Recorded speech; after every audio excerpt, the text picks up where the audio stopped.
Hey everybody, welcome back to my channel, Bookmarked by Jen. I am Jen, and if you are new here, welcome. I hope you stick around for some fun bookish content. Alright, so in honor of Father's Day, it got me thinking about our favorite bookish daddies, and that in turn was not a big stretch to then say, you know what, let's then talk about some of those bookish daddies, and that is where we are at today. Now, I have done a video about our daddies, but this is going to be a little bit different than that video. I still stand behind my picks for those daddies because they are just yummy.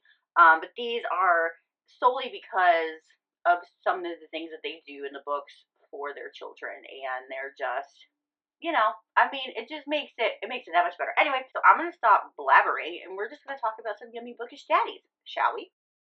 All right, our first bookish daddy. I may be cheating already. But I feel like I really wanted to put him in that bookish daddy category in my previous book, but I didn't, and I felt like I couldn't. But because today is about these daddies and just the way that they are with their children, I had to do it. So, my first bookish daddy for you is going to be Kova, or Konstantin Kornikova, from the Balance series. Now, without spoiling anything, we don't get too much of Kova Daddy with children, so that's why I'm picking Out of Bounds, which is the sixth-ish book in the series. It is a bind-up of, or a collection of different types of work. There is an interview between Lucia Franco and Kova. There are some diary or journal entries that we didn't get to see in the book, and some other things. But in getting these works, we get a little bit of Kova as a daddy. And I just have to tell you, the way he is with his young girls, these young Rias, these young Adrianas, well, it just makes the lady bits and the insides, they melt and they flutter and they do all sorts of things, and it does things to me. So he is the sweetest dad. As hard as he is in Balance, is stoic as he is, as hard as he is to get to emotions, he is a big crumbling teddy bear of a man when it comes to his girls, and I just love it. So my first bookish daddy is Kova. I had to. The next daddy that I want to give recognition to in honor of Father's Day is Joey from Redeeming Six. This boy just has my heart. He had my heart in Finding and Keeping 13. I could not wait to get to him and Aoife's story. But yes, he becomes a daddy in this, but really, honestly, he has been a daddy from the start of the entire series, because he takes care of his brothers and sisters. He steps up when nobody else can or will, or whatever you want to say, and he takes care of them. He becomes the man of the house. He works so that he could put food on the table. He guides them as best he can while he has his own struggles, but he is a father to his siblings before he becomes a father to his sweet little boy with Aoife. But whenever he does become a father, again, he steps up. He does what needs to be done. He really embodies everything I feel like a good father is. He will sacrifice and do what needs to be done for his family, for his children, and Joey just has a piece of my heart. Eva is my badass bitch. I love her to death, but Joey just has a piece of my heart because he's Joey, y'all. He's Joey. He's a knockout star in this series for sure. It's Joey. Our next honoree for Father's Day is gonna have to be Mikhail from Broken Whispers. This is book 2 of the Perfectly Imperfect series by Neva Altime. Oh boy, y'all. Now, when it comes to this series, I do have some standout couples and some standout men. But Mikhail, I feel like he's like one of my favorites, if not my favorite. I absolutely fell in love with this scarred hero. He definitely is scarred. He definitely has some really deep-seated past things that he needs to deal with. But when we meet him, not only has he fallen in love with somebody he doesn't think he deserves or would ever love somebody like him, but then we find out that he's got a daughter. And I don't know what it was. I think it was, my heart just melted for this man just because of that. Especially because he has this thing where he can't he he can't and won't always let somebody touch him. It can actually hurt him because of the scars that he has on his body, but he will always let his daughter touch him.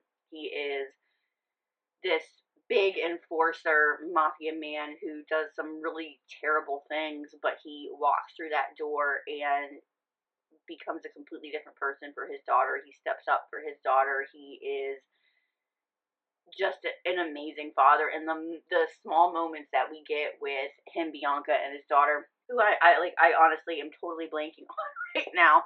Um, but those moments, those were some of my favorite moments with the three of them, and then just to watch them interact with each other. So, Mikhail, my next shout out to Daddies for Father's Day. I don't think that you guys are going to be surprised about this one. I honestly don't. He's perhaps one of my favorites, and that would be Mr. Theo Silva from Reckless.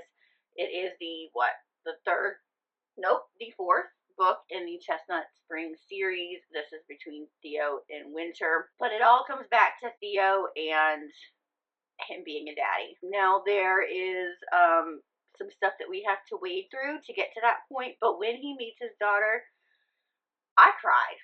That scene made me cry when he looked at his daughter and he said, "Hey, baby girl." I lost it. I absolutely lost it. He steps up when Winter doesn't think that he will. He steps up. He is there for his daughter, no questions asked. He's like, "Nope, that's my flesh and blood right there. I will do whatever." But also, like, "Damn, girl, I'm in love with you. Like, we got this family. Let's be a family." But just like the moments with him and this little girl just tear my heart up, make it whole. Again, with like Kova, it makes all the things flutter and flitter and melt and yumminess, and Theo. Theo for the win in all things. I mean, not only is he one of the best dirty talkers and one of the sweetest men, and is like a cowboy wrapped up in a rock star's body, but he is a phenomenal daddy. So, Theo, yes, sir. You have become, yes, sir. Okay. All right, we are to my last one. I really debated with myself like how many daddies I wanted to do, but here's the thing. I really just love me some daddies, so we might just have to do this again. But we're gonna go with five. And my last daddy, I actually don't have the physical copy. Like, why don't I have the physical copy? I have to rectify this.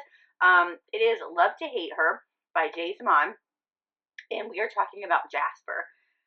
Oh my goodness, Jasper. So I read this for my Rockstar Romance recommendations, and I absolutely fell in love with Viola and Jasper, but I fell in love with Jasper for many reasons, but I also completely fell in love with him in a different way. Hook, line, and sinker, purely for the way that he is with his daughter, Adeline. Adeline is on the autistic spectrum, and so she does have special needs in the way that she copes with things and the way that she deals with things, essentially. And so, because he is a rock star, he is going on tour, and he needs somebody to take care of his daughter, and that happens to be his twin brother's ex-girlfriend, Viola, which is a completely different story and one that I really feel like you should read, and I need to continue on with the series, but we're solely talking about Adeline. I loved this book for many reasons, but I really loved the way that Adeline became a part of the story.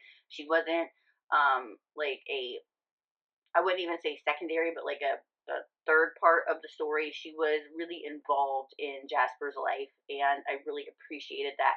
And I really thought that Jay Simon did a great job with representation and just how lives are different when you have a child with a disability of any sort. First off, when we have children, our lives completely revolve around them. But sometimes when you have a child with disabilities or they're on the spectrum like Adeline, there is a little bit more effort sometimes that needs to be had in certain situations, and I really appreciated that. Not to mention, Adeline is the cutest little girl, and when you learn the way that she wants to be touched and what she likes and what she doesn't like and the way to interact with her. She really just completely comes out of her shell and blossoms, and the way that they protect her was just, it was perfect. But also it's the way that Jasper interacts with her, and Viola as well, but we're talking about Daddies here. It's also the way that he is. Like, yes, he is still going to have a life, and he's still going to be the successful rock star that he is, but first and foremost, it's about his daughter, and I need to make sure that when we are on tour, she's with me every single step of the way. She is being taken care of and has her educational needs and whatever else she needs on the road with her, or I'm not going. And I love that. I totally think that you should read this book and series if you haven't, but I mean, it was amazing. Anyway, okay, so those are the daddies that I wanted to honor in honor of Father's Day coming up. So now it's your turn. You're going to have to tell me if you agree with me on any of these, if there's any daddies that you particularly love. Maybe there's some that I haven't read that I need to get to, because like clearly we're going to be talking about daddies for a long time. I have realized that I have a certain soft spot for a good daddy. Not the daddy kink, y'all, but the daddy. I have a certain soft spot for that. So, yeah. Okay. Anyway, happy Father's Day to the special men in your life, and I will catch you on my next video. But until next time, happy reading. Bye. You draw me in slowly, brown eyes stare at me both.